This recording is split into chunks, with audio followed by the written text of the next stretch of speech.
Isang marble wing. Tapos, ensaymada cheese. 1 kalihim. Cheese fudge, isa po. And then Spanish orange. Yun na po. Ate, dami nila sa tabi ko. Kahit hindi ko nila dito sa Julie's Bake Shop dito malapit sa TV, tapat ng TV. And kakabili ko lang po for 55 pesos. Oh, papatingin ko sa cameraman. Oh, kamusta? Ayan. So, tignan na naman natin yung pan.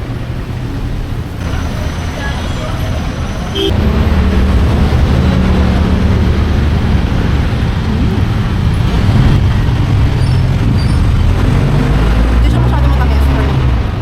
Pasok siya sa sweet level. Pero sa inyo guys, bumisita na kayo dito sa Julie's. Sa mga taga-Project 4 dyan, visit this Julie Bake Shop.